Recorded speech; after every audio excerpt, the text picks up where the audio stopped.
शुरू करने जा रहे हैं आज डियर।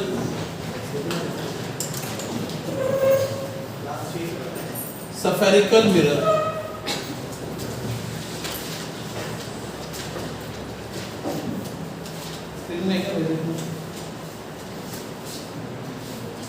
सफेरिकल मिरर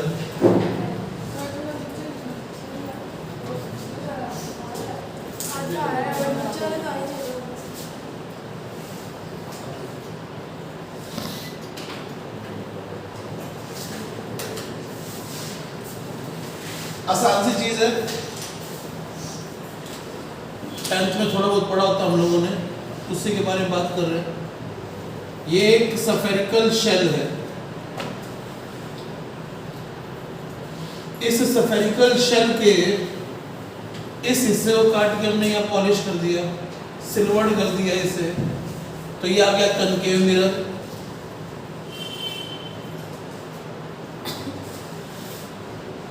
और इस हिस्से को काट के यूं पॉलिश कर दे, यानी इसकी अंदर की साइड पॉलिश कर देते, तो ये बन जाता कन्वेक्स मिरर। क्या कनकेव मिरर और कन्वेक्स मिरर के आप सबको समझ में आ गए? सफेरिकल शेल से काटे हैं तो सफेरिकल बन जाएंगे। अगर किसी सिलेंडर से कट किए होते, जैसे मान लो ये सिलेंडर है, तो वो सिलेंड्रिकल बन जाते। हाँ या ना में जवाब दे दीजिए। जैसे ये कट लगा दे तो सिलेंड्रिकल इसका सामने आया था है, वो भी कब, लेकिन हमें सफेरिकल पढ़ने हैं, हम लोग पढ़ रहे हैं सफेरिकल मिरर्स के बारे में।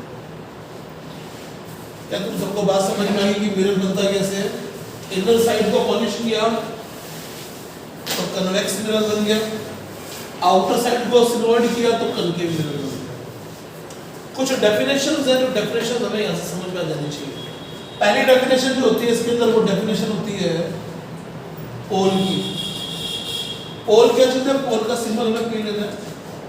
किसी भी कर्व्ड मिरर का जो सेंट्रल पार्ट होगा दैट इज पोल।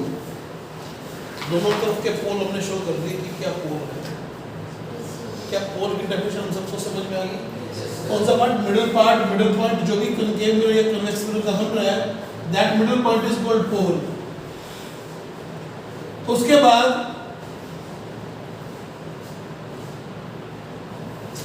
डेफिनेशन आती है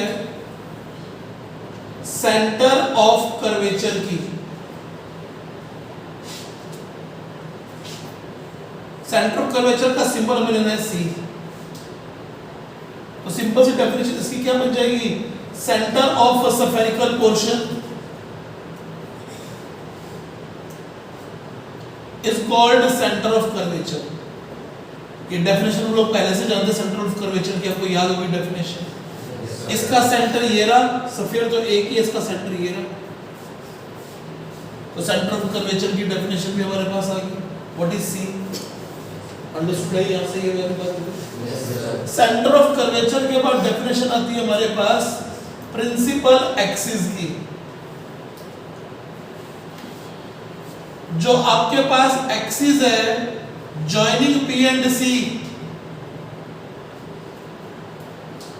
इज कॉल्ड प्रिंसिपल एक्सिस। ये प्रिंसिपल एक्सिस तो बनेगा सारा का सारा। हाँ ना में जवाब दे दीजिए। सबको बात समझ में आ गई? What is the meaning of principal axis? हमें ये भी समझ में आ गया what is the meaning of principal axis. Fourth point पे जा रहे हैं। नेक्स्ट डेफिनेशन हमारे पास रेडियस ऑफ कर्वेचर। इसका सिंबल है ना आर। तो सिंपल सी बात है, जो डिस्टेंस पीसी है उसी का नाम रेडियस ऑफ कर्वेचर है। सेंटर रेडियस ऑफ कर्वेचर का मतलब क्या हो गया? Radius of the curved part और radius of curved part is PC. Right down. तो ध्यान से आपको चाहिए, यहां से मेजर करो। This is radius of curvature. मोटे-मोटे तौर पे बताइए कि आपको ये चार डेफिनेशन समझ में आ रही है। पांचवी डेफिनेशन जो हमारे पास आती है that is definition of linear aperture AB। AB is linear aperture. Linear aperture कौन सा है? जो ये AB कोड बन रही है, AB कोड जो है that is linear aperture. AB code is. कोई आप में से लीनियर एपर्चर की मैक्सिमम लेंथ बता सकता है क्या? जिसने भी बोला बिल्कुल सही बोला, डायमीटर। किसने जवाब दिया भैया? बिल्कुल सही है। ये मैक्सिमम से मैक्सिमम अपर्चर कर सकता सर, तो इससे बड़ा अपर्चर नहीं हो सकता। हाँ ना, मैं जवाब दे दीजिए। सभी को बात समझ में आ गई है? मैक्सिमम अपर्चर 2r होता है, लेकिन लीनियर अपर्चर का मतलब क्या? कोड AB है। तो आपसे पूछा maximum length of linear aperture, तो मैक्सिमम लेंथ की कोड चाहिए, और वो कौन सी होती है? डायमीटर होती है। हमें ये बात भी समझ में आ गई। नेक्स्ट डेफिनेशन हमारे पास एंगुलर अपर्चर की। एंगुलर अपर्चर जो होता है that is angle ACB। Angle ACB is called angular aperture.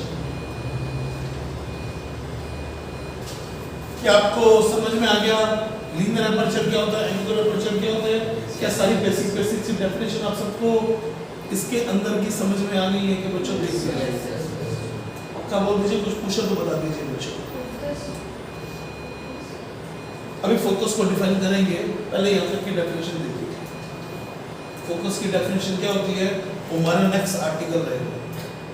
Sir focus को डिफाइन मतलब डेफिनेशन से नहीं होती, ये वो तो फिर बनता है। हाँ तो उसको डिफाइन करते होता कि अभी वेट करो, इसको इरेज करेंगे और हम फोकस की बात ही करेंगे। पहले तो ये डेफिनेशन तुम्हें समझ में आएगी। क्या तुम्हें लीनियर अपर्चर समझ में आ गया क्या होता है? फोकस समझ में आ गया, ये सारी बातें बेसिक से समझ में आ गई बच्चों? नोट करो।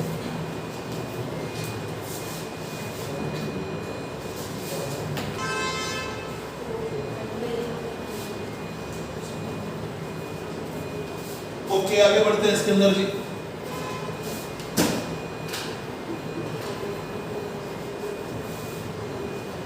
डेफिनेशन आती है फोकस की।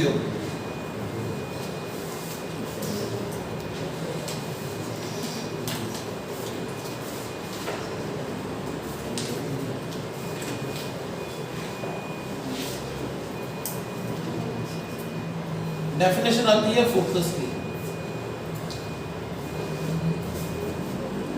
फोकस को डिफाइन करने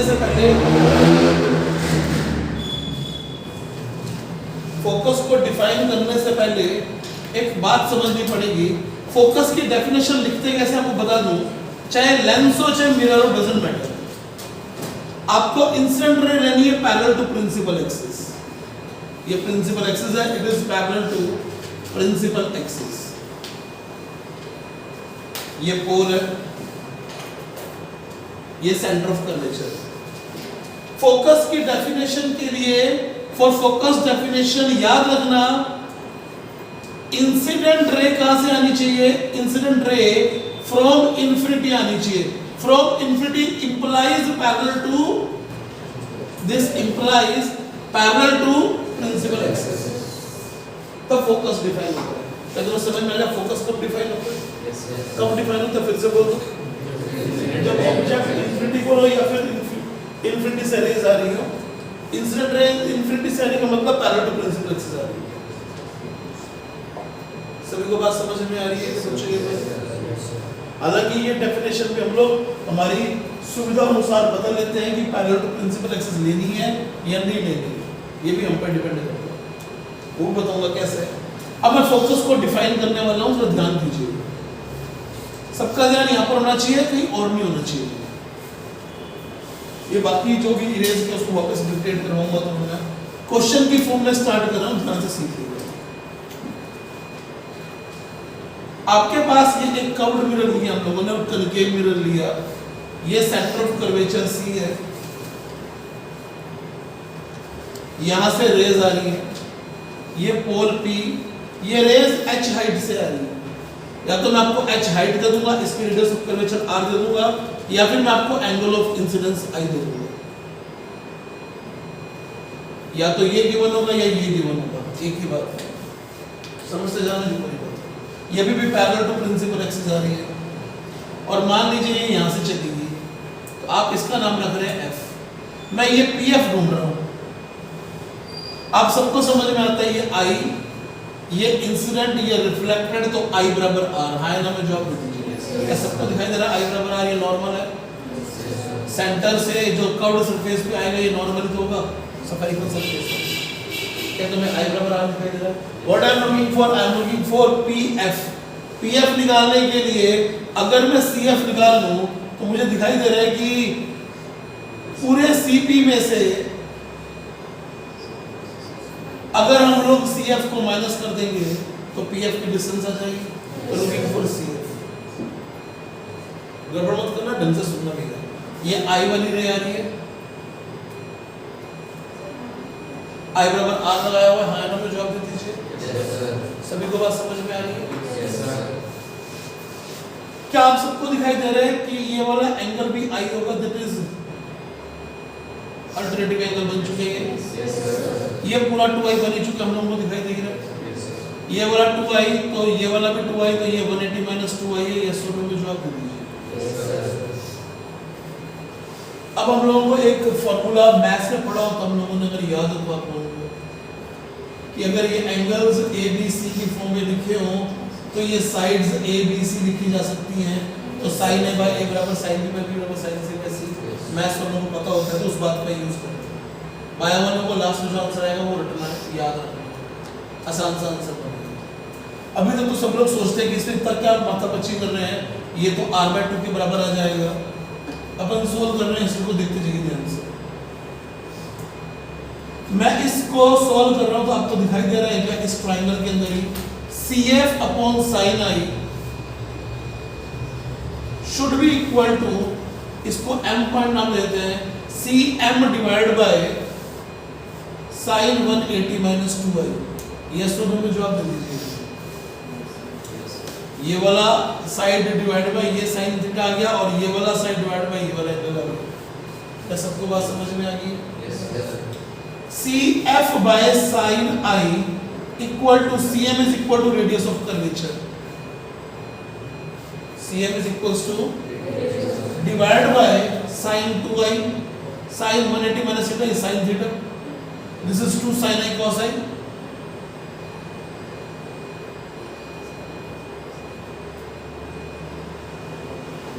sin I से sin I कट गया तो CF की वैल्यू R/2 नहीं आई है, R/2 cos I आई है। यस और नो में जवाब दे दीजिए। कितनी वैल्यू आई है? R/2 cos I आई है। थोड़ा सा समझाने की कोशिश करता हूं। ये सारा क्वेश्चन आपके सामने लिखा हुआ है। एक क्वेश्चन को ले रहा हूं, दोबारा से समझने की कोशिश कीजिएगा। मान लीजिए 10th के बेसिस पर अगर आप जवाब देते तो क्या आता, देखते जवाब। मैंने ये I45 दिया, स्क्रीन से बाहर है क्या? वो सारे बाहर है क्या?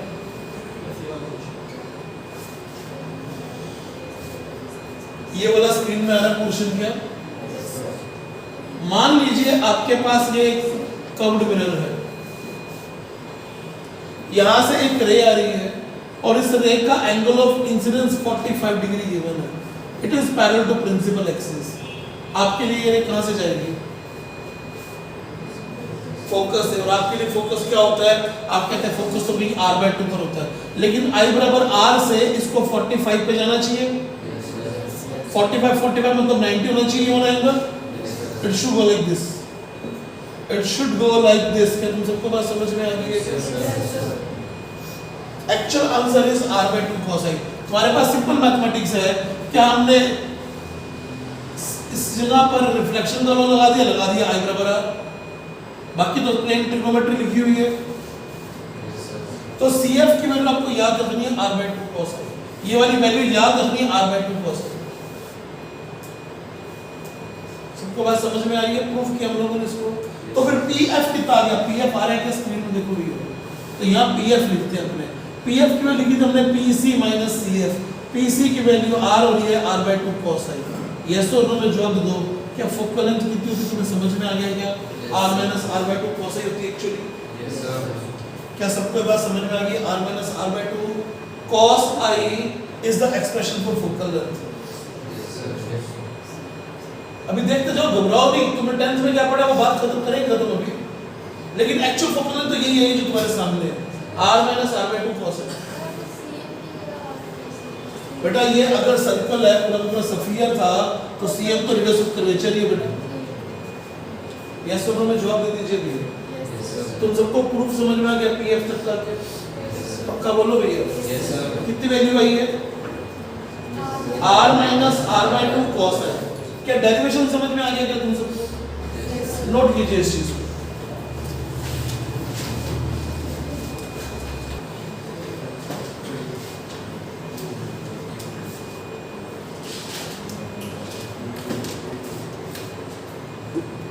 पीएफ की वैल्यू आई है r minus r by 2 cos i। PF को हम लोग फोकल लेंथ बोलेंगे बेटा।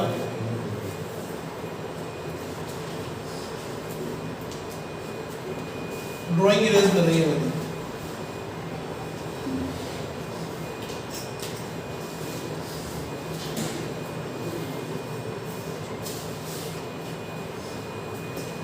पीएफ का फॉर्मूला आपके पास है r minus r by 2 cos i, या सीएफ की वैल्यू आपके पास है r by 2 cos i। Board से ध्यान में तो देना, सबका ध्यान यहाँ पर होना चाहिए। दो तीन वैल्यूज के लिए क्वेश्चन सॉल्व कर लेते हैं। सपोज करो आपको i की वैल्यू गिवन है 45 डिग्री। अब i भी 45 तो r भी 45, एंगल ऑफ इंसिडेंट 45, तो फिर एंगल ऑफ रिफ्लेक्शन भी 45 होना चाहिए। तो 45 45 का मतलब तो ये उधर जा सकती है, हाँ इन्होंने जवाब दे दो। तो अभी 45 45 वाली बात जस्टिफाई हो रही है। तो इसका मतलब f पोजीशन तो ये वाली आ गई। चाहे आप डायरेक्टली निकाल लो, ये r है तो ये r बाय रूट 2 हो गया। चाहे यहां से सॉल्व कर लो, cos 45 रखोगे यहाँ पे तो 1 बाय रूट 2 का दिया, r बाय रूट 2 रहेगा। तो pf कितना आ गया, r minus r by root 2। ये pf की वैल्यू आ गई। यस और नो में जवाब दे दीजिए। Yes sir. हमने रिफ्लेक्शन को पूरा पूरा फॉलो कर रखा है। यस और नो में जवाब दे दीजिए। Yes sir. अगर मैं i की वैल्यू आपके पास 60 डिग्री लिख लूं और 60 डिग्री देने का तरीका भी बदल दूं यहां से। सपोज करो आपको i की वैल्यू 60 देने के बजाय मैं इस बार ये हाइट देता। मैं कहता कि ये वाली रे जो आ रही है ये रूट 3 r बाय 2 हाइट पे आ रही है। अब ये अगर रूट 3 r बाय 2 हाइट पर आ रही है तो सिंपल सी बात है, ये तो आ रही है और ये रूट 3 r बाय 2 है। तो ये एंगल अपने आप ही 60 डिग्री डिफाइन हो गया। यस और नो में जवाब नहीं है। भी ये r sin 60 बन तो रहा है, r sin theta equal to ये तो थीटा की वैल्यू 60 डिग्री यहां से आ गई। तो आपने r sin थीटा से इसकी वैल्यू को लिख के ये वाली थीटा की है i की वैल्यू निकाल ली। अब आप देख लीजिए कि ये जाएगी यहां पर, उसको चेक करने के लिए 60 यहां पुट कर दीजिए। जैसे 60 पुट किया आपने cos 60 हाफ तो CF r आ गया। CF r का मतलब PF 0, यानी इसको पोल पे जाना चाहिए, जाना भी चाहिए। ये 60 तो इसका 60 होना जरूरी है। इधर से ये 60 हो गया, इधर से अटेम्प्टिंग से ये 60 हो गया। तो जहां पर भी ट्रायंगल पूरा होगा वो एंगल भी 60 का होना चाहिए। ये डिस्टेंस r तो सारी साइड r होनी चाहिए। ये साइड r होने के लिए इसको पोल तक जाना पड़ेगा। यस और नो में जवाब दे दीजिए। हालांकि इतना बात को इलैबोरेट करना जरूरी नहीं है मेरे लिए, लेकिन आपको ये पता लगे कि ये पोल में घुसेगी रे। आया में जवाब दे दीजिए कि आप सबको ये बात भी समझ में आ गई क्या? तो आप सोचेंगे कि 10th में हमने कुछ और ही पढ़ा था। तो यहाँ से आपके पास एक मिरर के अंदर डिफेक्ट सामने आ रहा है। उस डिफेक्ट का नाम है स्फेरिकल एबरेशन। चेक कीजिए बात को, सभी का ध्यान यहाँ पर होना चाहिए। जब आपके पास सिचुएशन है कोई कि i की वैल्यू लार्ज है, i की वैल्यू लार्ज है तो रेज का बिहेवियर कैसा भी हो सकता है आपके सामने।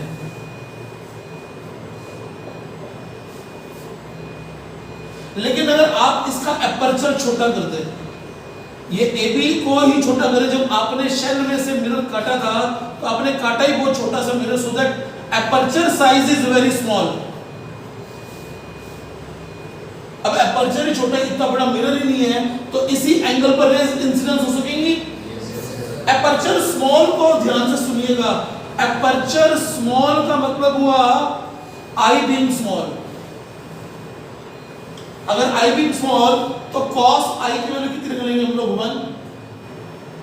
अब i की वैल्यू कितनी degree, 0 degree, 1 degree, 2 degree, 3 degree, सबके लिए हम लोग उसको क्या निकलेंगे 1 निकलेंगे। तो फोकस एक ही डिफाइन होगा, दैट इज r by 2। फिर cos i की वैल्यू 1 हो जाएगी तो r minus r by 2, focus एक ही। यानी इन रेज के लिए जिनके लिए i स्मॉल है, जिनके लिए i स्मॉल है, उन सबके लिए फोकस जो आ रहा है वो एक ही आ रहा है, that is at r by 2। ऐसे रेज का आपस में बिखर जाना, this defect is called spherical aberration. This defect is called spherical aberration. जो रेज दूर होती हैं, जिनके लिए आई लार्ज है, इन रेज का नाम होता है मार्जिनल रेज। इन रेज का नाम क्या बोले बच्चों? Marginal rays. और जो प्रिंसिपल एक्सिस के वेरी क्लोज हैं, very close to principal axis, those rays are called paraxial rays. Paraxial rays are very close to principal axis. Marginal rays are at large angle, at greater angle. सभी को बात समझ में आ रही है? तो पैराक्सियल रेज के लिए आपने फोकस कितना डिफाइन कर दिया? R/2 डिफाइन कर दिया। अब एक ही फोकस होगा तो इमेज एक बनेगी, वरना इमेज कैसे बनेगी? ब्लर बनेगी। इसलिए जितने मिरर बनाए जाते हैं वो कैसे बनाए जाते हैं? स्मॉल एपर्चर के बनाए जाते हैं। सभी को बात समझ में आ रही है कि क्या कह रहे हैं हम लोग? इस डिफेक्ट को रिमूव करने का तरीका क्या होगा? इस डिफेक्ट को रिमूव करने के दो तरीके हैं।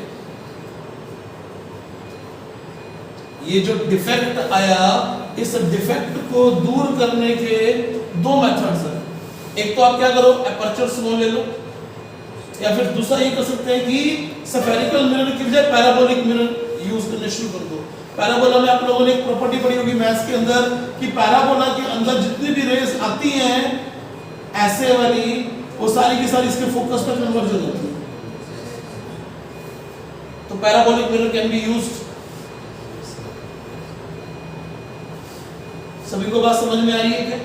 मैथड तो प्रॉपर्टी पढ़ी होती है, बार वालों को बात याद रखनी है। तो to remove this defect, to remove it, दो मेथड है।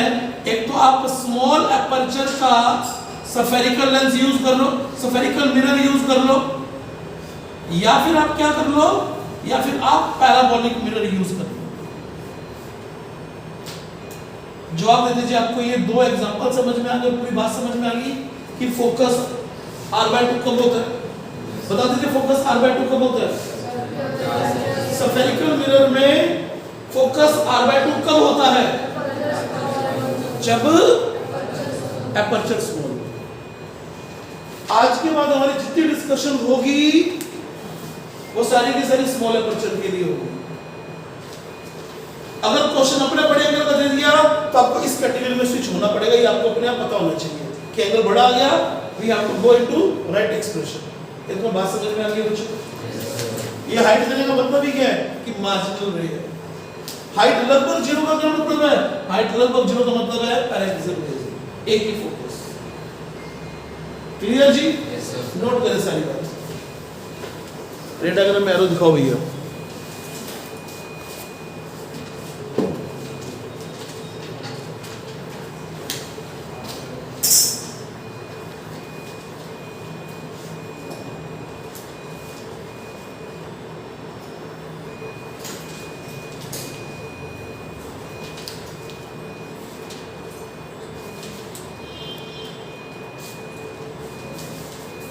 इरेज करें जी।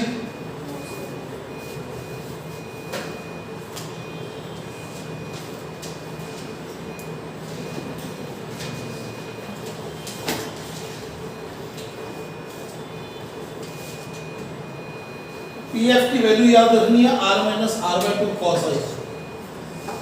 आई is angle of incidence. Height दे रखी होगी तो भी आप आई की वैल्यू बता पाएंगे। अब हमारी सारी डिस्कशन किस पर बेस्ड है? स्मॉल एपर्चर कर्व्ड मिरर के लिए। हटा दूं क्या बच्चों?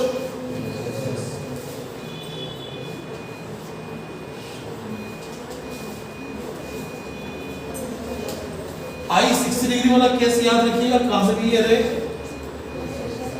आई 45 का सिचुएशन, और ये इसका प्रूफ था marginal rays, paraxial rays are very close to principal axis। marginal rays जो है वो दूर है principal axis से।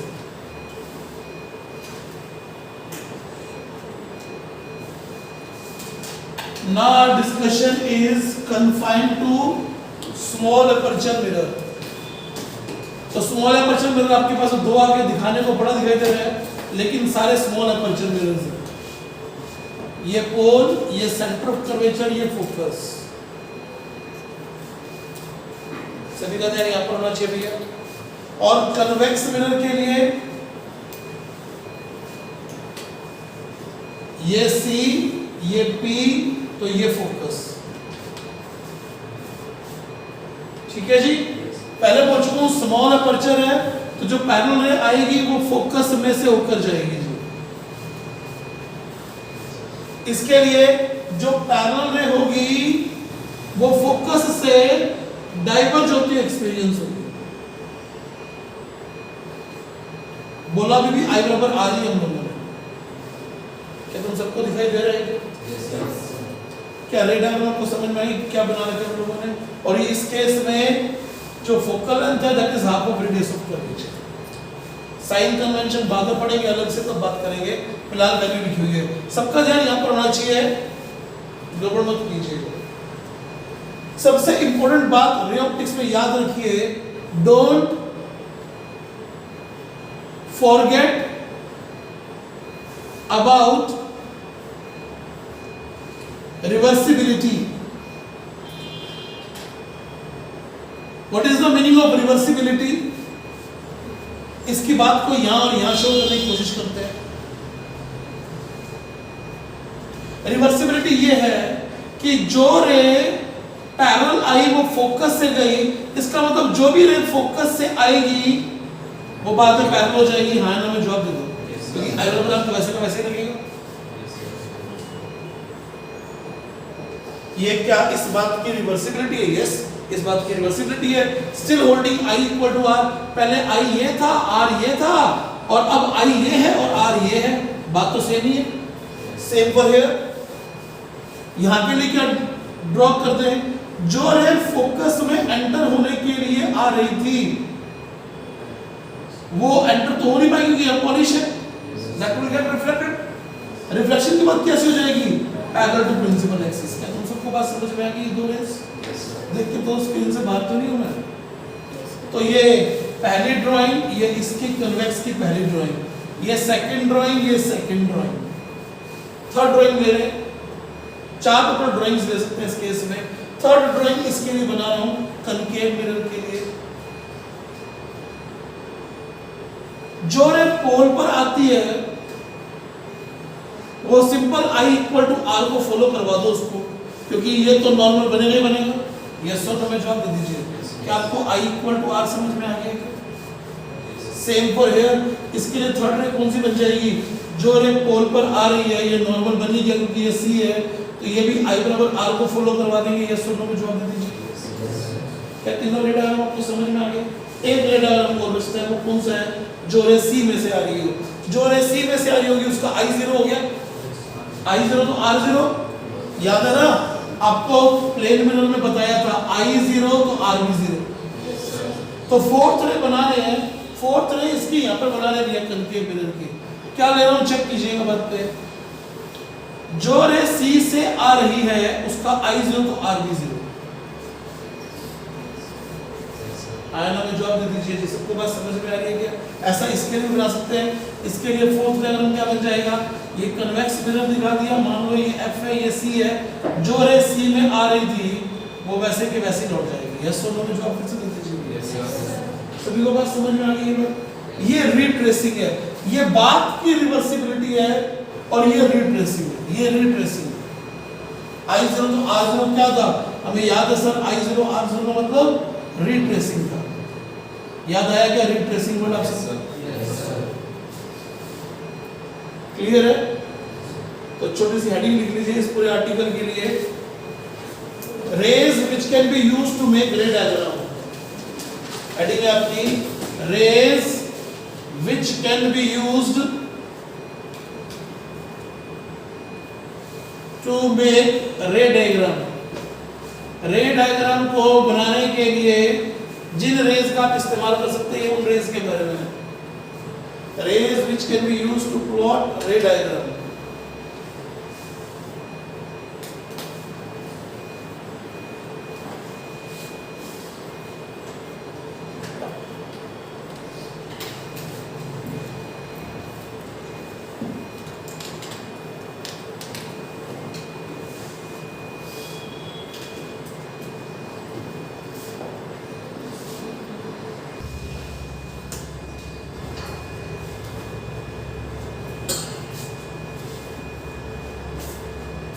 तो हम सबको समझ में आ गया भैया कि small aperture curved spherical mirror के लिए फोकल लेंथ r/2 के बराबर होती है और इन चार रे डायग्राम्स का हम लोग इस्तेमाल कर सकते हैं हमारी इमेज फॉर्मेशन के लिए।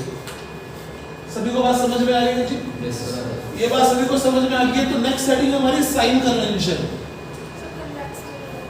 ये कन्वेक्स मिरर की ड्राइंग्स बना रखी है। अच्छा इरेज नहीं करना ये देखो।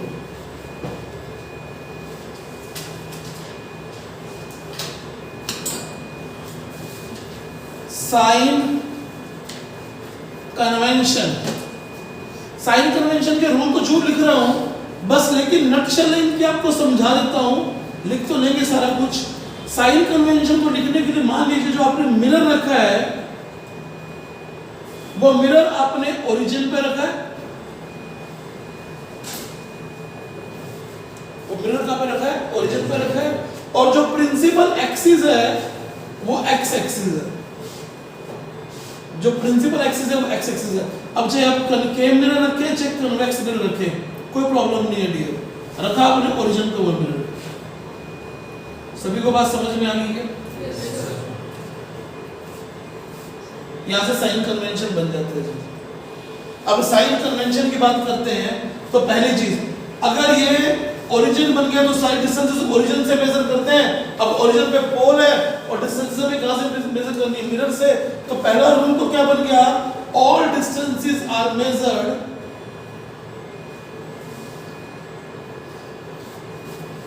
From pole. क्या आपको पहला पॉइंट समझ में आ गया क्या? क्या बात तुम सबको समझ में आ गई है क्या बच्चों? Second point, in the direction of incident ray distances measured are taken positive and opposite to it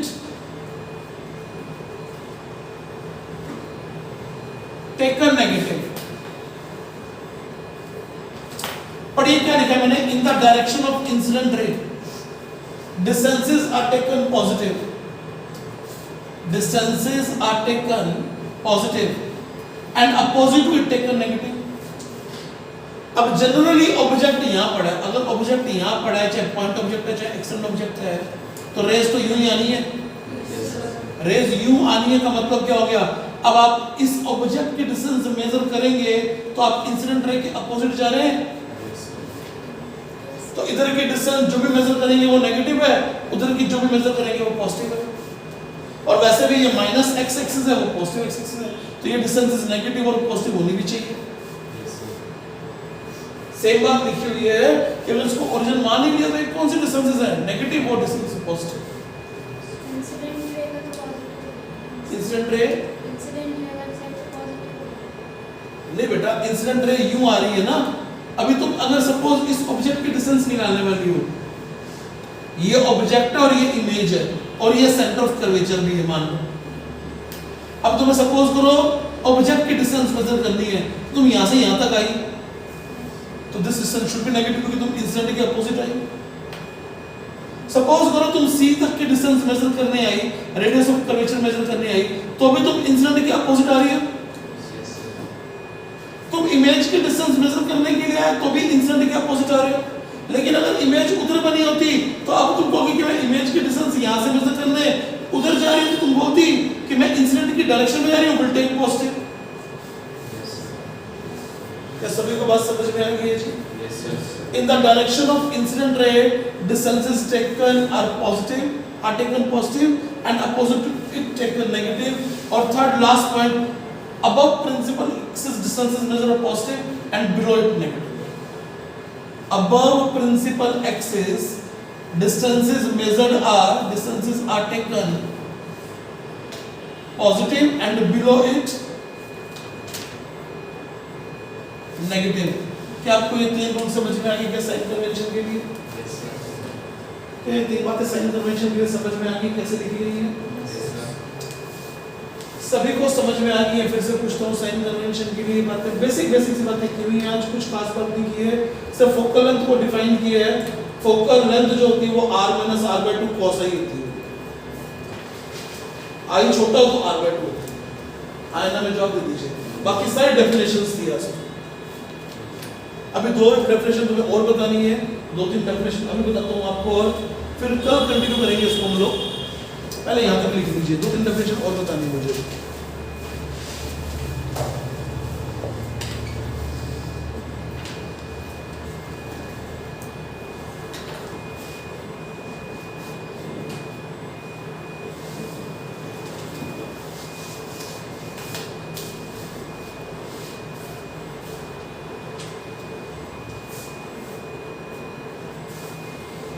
next point पे जा रहे हैं, ध्यान दीजिएगा जी।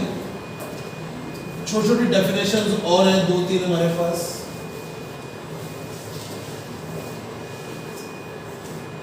साइन कन्वेंशन था ये सारा का सारा।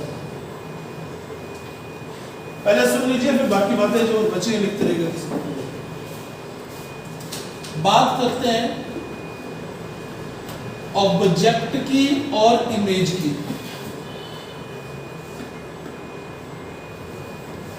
जनरली इमेज के बारे में बात की जाती है, हम दोनों के बारे में बात करेंगे। ऑब्जेक्ट की बात की जाती है before optical phenomenon.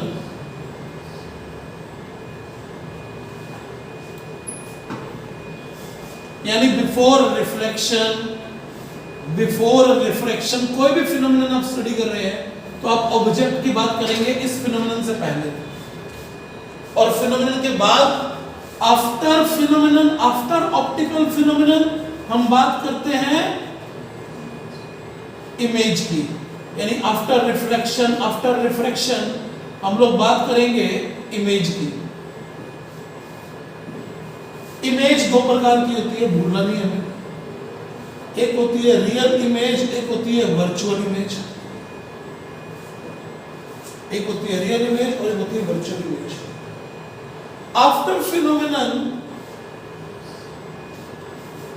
if rays are converging, actually तो जो इमेज बनती है वो रियल बनती है, and real image can be taken on screen.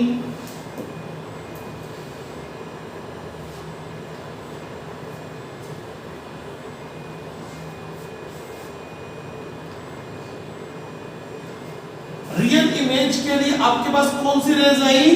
Finally बोल देते हैं आपके पास कन्वर्जिंग रेज आई। फाइनली कन्वर्जिंग रेज आई आपके पास। इसमें वर्चुअल के लिए क्या होगा? आपके पास फाइनली कौन सी रेज आएंगी? डाइवर्जिंग रेज आएंगी। तो होगा क्या? आप बोलेंगे rays will seems to diverges from any point.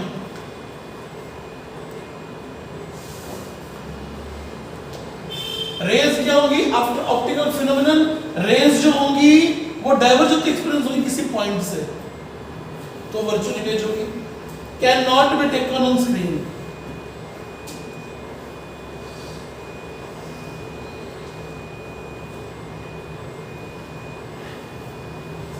Example की बात करता हूं। मानिए आपके पास एक कन्वेक्स लेंस है, या जो शायद ऐसे पैरेलल रेज आ रही हैं तो ये कन्वर्ज हो रही है, तो यहां पर हमने बोला कि रियल इमेज बनेगी।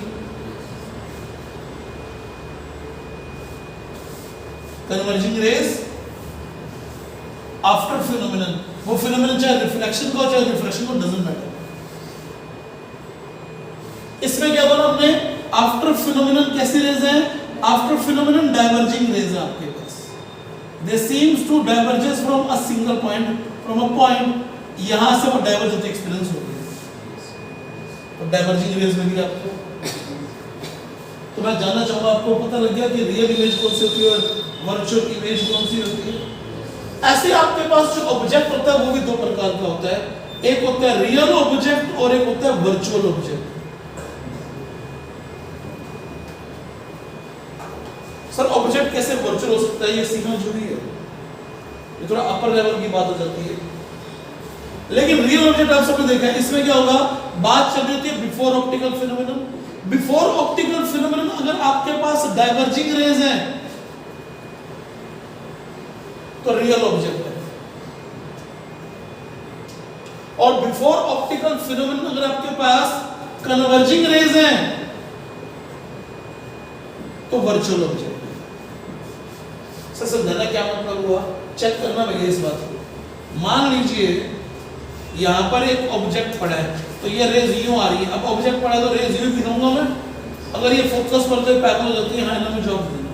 लेकिन बिफोर फिनोमेनन कौन सी रेज है, बिफोर फिनोमेनन डाइवर्जिंग रेज है। आवाज नहीं आई तुम्हारी? Yes sir. आवाज नहीं है तुम्हारी? Yes sir. ये बिफोर फिनोमेनन डाइवर्जिंग रेज है। अगर तुम्हारे पास कोई ऐसी सिचुएशन हो कि रेज यू आ रही है, पता नहीं कहां से आ रही है, लेकिन यहां पर अब फिनोमेनन होना है कोई, मिरर ले लो, कुछ मर्जी ले लो। अब ये बिफोर फिनोमेनन क्या है, आप लोग बिफोर फिनोमेनन कन्वर्जिंग रेज है, before optical phenomenon converging rays है। तो इसके लिए ऑब्जेक्ट माना जाएगा कि ऑब्जेक्ट यहां पर है, पड़ा नहीं है, सीम्स टू बी है। पॉइंट मास बोलो, पॉइंट ऑब्जेक्ट बोलो, बिल्कुल हो जाएगा। तो what kind of object this is? This is virtual object. Before optical phenomenon कैसी रेज? कन्वर्जिंग रेज, तो virtual object. Before optical phenomenon diverging rays, real object. क्या आपको ये डेफिनेशन समझ में आ गई सर? नहीं सर? Yes sir. याद रखिए डेफिनेशंस, इसमें कोई डाउट नहीं है, मुझे मालूम है, इसमें कोई डाउट नहीं, मुझे मालूम है। ये कभी पढ़ा नहीं तो दिक्कत देता है, ये भी समझ में आया था कि हाँ यार before optical phenomenon diverging rays है, कोई दिक्कत नहीं है। सर ये समस्या दे रहे हैं, ये देता समस्या, इस समस्या का निराकरण है मेरे पास। इस समस्या का निराकरण समझाने के लिए यहाँ लास्ट बात बोलता हूँ, देखता हूँ कितनों को समझ में आती है। वो इसमें नहीं, आप तो यहाँ पे बनाया तो यहाँ तो समझ में आ रहा होगा, कुछ बड़ी बात नहीं है। सपोज कीजिए आपके पास ऐसे एक पैरेलल बीम आ रही है और यहाँ पर एक कन्वेक्स लेंस पड़ा है, बता दो क्या होगा, आप ही लोग बता दो क्या होगा, आप लोग बता दो भैया। आप लोग रेज कन्वर्ज, मैंने बोल दिया फोकस यहाँ पर है तो they are going to converge there, हाँ ना में जवाब दे दीजिए। इसके कन्वर्ज होने से पहले मैंने बीच में कोई और पंगा डाल दिया, वो मेरी मर्जी क्या डाल दिया, मैंने कनकेव मिरर डाल दिया, मैंने कन्वेक्स मिरर डाल दिया, मैंने प्लेन मिरर डाल दिया, मैंने कनकेव लेंस डाल दिया, इट्स माय चॉइस। इस लेंस के लिए ऑब्जेक्ट कौन है? इस लेंस के लिए ऑब्जेक्ट तो ये वाला ही कहलाएगा, क्योंकि इसे तो इमेज बना दी, लेकिन यहाँ पर तो ऑब्जेक्ट वास्तव में पड़ा ही नहीं, क्योंकि इससे पहले तो फिनोमेनन हो जाएगा। लेकिन before this phenomenon rays are converging. Yes sir. That's why object is virtual. Yes sir. यहाँ चाहे प्लेन मिरर लगा ले, doesn't matter to me, लेकिन इस ऑप्टिकल फिनोमेनन से पहले इसके लिए ऑब्जेक्ट क्या है? आपको क्या इसके लिए ऑब्जेक्ट ये रहा सर, वो तो इसने इमेज बना दी ना, इसके लिए ऑब्जेक्ट वो तो है नहीं जो इन्फिनिटी पड़ा है, वो तो इन्फिनिटी ऑब्जेक्ट इसके लिए था। yes sir.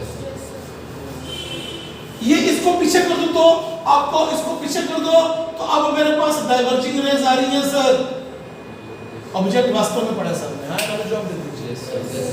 इसके लिए ऑब्जेक्ट को नहीं, ये रियल या वर्चुअल, आपको डाइवर्जिंग रेज है सर, रियल ऑब्जेक्ट। लेकिन यहाँ आते ही क्या बन गया था, virtual object. Crystal clear definition लिखवाई है, before optical phenomenon converging rays virtual object, diverging rays real object. Crystal clear definition लिखी हमने। जवाब दे दीजिए कि यहाँ तक का वार्तालाप हमारा आज का आपको सब कुछ समझ में आ गया? yes, कल पढ़ेंगे मिरर फॉर्मूला के बारे में और उसके यूजेस के बारे में, ठीक है जी। कल और परसों वाला लेक्चर बहुत इंपॉर्टेंट रहने वाला है, डोंट मिस इट। आज के लिए काफी है।